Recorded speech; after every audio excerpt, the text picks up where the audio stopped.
I'm kind of freaked out by your glow up. Oh, don't you always say, Belly, don't be so afraid of change? No, I know. You just promised me one thing. Yeah, anything. We'll always be best friends. I don't know if you remember this, but people really came down on Taylor for this conversation in season 1, saying that she was such a mean girl, or that she was just jealous of Belly, or that she just liked seeing Belly in a one-down position because Taylor was always the more popular one or the more desirable one. But for me, it felt like a very vulnerable expression of her worries or concerns that Belly would abandon their friendship, not need her anymore after finding these new friends, after finding kind of like her new personality almost. It was more to me about Taylor worrying that she wouldn't be needed anymore, which I think Taylor really equates being needed with being loved and desired in a relationship. And I think that becomes that much more apparent when we get to see what her relationship with her mom is like. Hi everyone, I'm Jack, and I'm an associate marriage and family therapist who loves watching shows and movies and being able to break down the characters and relationships within them. And today I'm going to be talking about Taylor Jewell and how she was the parentified child, and I definitely feel like she's a hot topic because you either love her or you hate her. I personally really like her, so this might be from a little bit of a biased opinion, but let's get into it. The reason I love Taylor's character so much is because of how layered and complex her character is. You know, at first glance, she's kind of bossy, guarded, and maybe even a little bit prickly at times. But as we start to get to know her a little bit more, we start to see the sensitive parts of Taylor that her prickly facade was protecting. Season 3, Taylor felt so satisfying to me as a therapist because of how accurately it depicts what parentification or what a parentified child looks like. And not only that, but it feels very in line with why she is the way that she is and how her character comes across to people. If you're not familiar with the term parentification, it's generally this idea that a child will take on developmentally inappropriate roles and be the one to provide for their parents. And parentification can be split into two different categories: instrumental parentification and emotional parentification. So instrumental is more of like the aspect of taking care of your siblings, maybe taking on household chores that might not be developmentally appropriate for kids to take on, or even maybe having to take on some of the financial burdens that a parent would usually be responsible for. Now, emotional parentification can look more like a child being an emotional caregiver for their parents, maybe being a mediator between two parents who are in a lot of conflict, maybe being the confidant for a parent who's really struggling emotionally or financially. In essence, the child and the parent are almost experiencing like a role reversal between the two, and we can very clearly see that Taylor fits the mold of both emotional and instrumental parentification. The first thing that really stood out to me about Taylor was how she and Belly almost have this older sister, younger sister dynamic where she's often encouraging Belly to try new things, maybe giving her some advice on what to do, and really coming to the rescue when things go wrong. I honestly feel like Belly is generally not such a great friend to Taylor. You know, we never really see Taylor confiding in Belly about things or Belly trying to support Taylor in something. And especially in this fight, I feel like Belly was being so unfair to Taylor. Hooking up with my brother? I swear it just happened. Well, what, you got bored? He's dating someone, someone he actually likes. You're saying he couldn't like someone like me? Like, I get being freaked out about your best friend and your brother getting together or making out and whatnot. Nobody wants to walk in on that.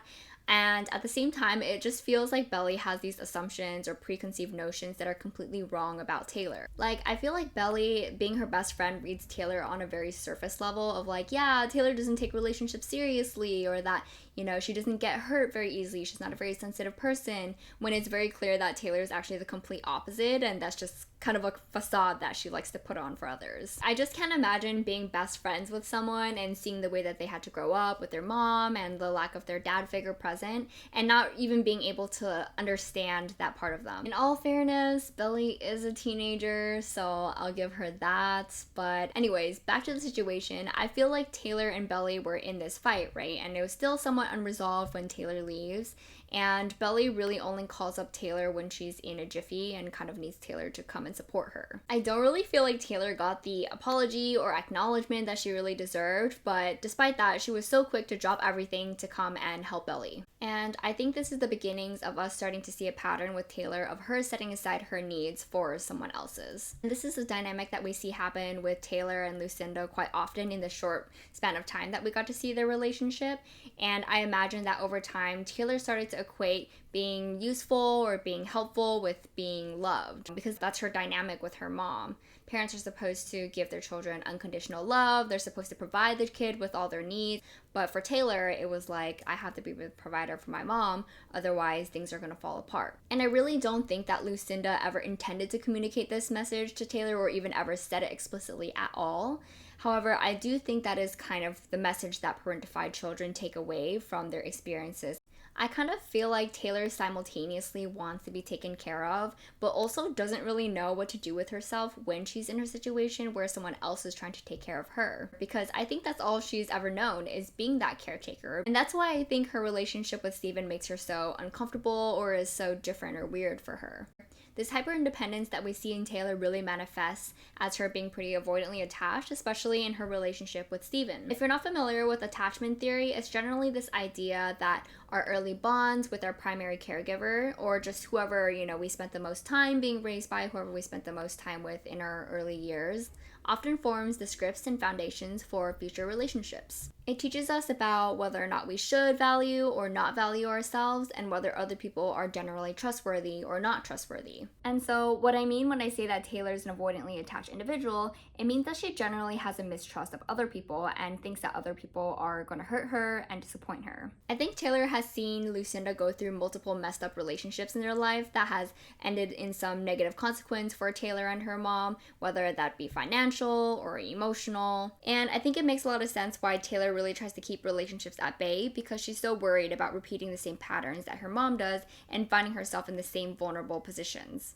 For Lucinda, it seems like her problem is almost not being able to problem solve on her own, while Taylor's problem is not being able to accept help from others even when she really needs it. Look, I could probably pull together half the money, okay? So... What? Why would you do that? I'm not your girlfriend or your charity case. We oftentimes see this happen in therapy a lot, where an individual will really dislike something that they experienced growing up and try to go the complete opposite end of the spectrum. And this is usually in hopes that they don't repeat the same patterns or they try to live life differently. And unfortunately, going the complete opposite end of the spectrum oftentimes subject those individuals to similar, if not the same kind of pain that they're trying to run away from in the first place. Much of the hyperindependence that comes with being avoidantly attached stems from a fear of being let down by others or being hurt by other people. So the approach is often to build walls that are so high as to keep other people out, but this often kind of becomes a cyclical trap for avoidantly attached individuals, because people with avoidant attachment deep down really crave that connection and desires to be loved. And when they push other people away, it continues to confirm that other people aren't trustworthy and that they're not reliable. And this is a pretty oversimplified conceptualization of what attachment theory is, so I could definitely do a full video on that another time if you guys want. Taylor really seems to be more comfortable having lighter and more surface level relationships, which is why I think her relationship with Steven feels so different and scary. For once, she was able to find a person who's able to have a deeper connection with her and actually see her for who she is. I think Steven is the first person to really be able to see beyond the tough, sassy girl veneer, even more so than Belly, who she's been best friends with her for her whole life. And I think because he's the older sibling, he knows how to reciprocate the care and attention that Taylor really craves. Look, girls like that, they're cool in theory, all right? But Belly's never gonna feel fully comfortable around them. Come on, look, she's always gonna need you, all right? You're like her number one. I'd always thought that parentification was generally a pretty negative thing for children to experience, but as I was making this video, I thought I would do some research and kind of get to know a little bit more what the research actually says, and I was surprised to find this literature review that showed that there are some positive outcomes with parentification. Now, it's not to say that parentification is good by any means, but it's more to kind of show that parentification isn't as black and white as I had thought it was before. Some parentified children are shown to exhibit higher self-esteem, optimism, and are generally more resilient and responsible, which I think we see a lot of in Taylor. She's super ambitious, career-driven, and she doesn't let setbacks keep her from her goals.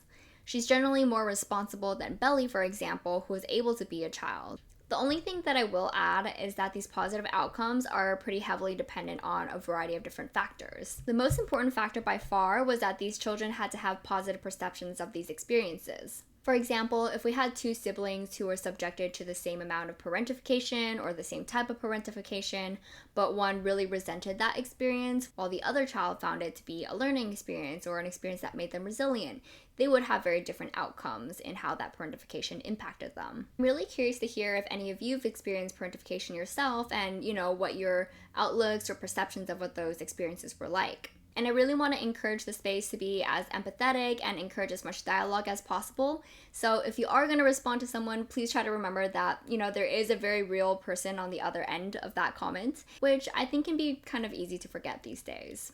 So if you enjoyed learning about psychology through a show or movie lens, please subscribe to my channel and maybe even comment something that you would like me to cover, whether it's a certain topic or a show that you really like, and I'd be happy to add that to my list. Bye!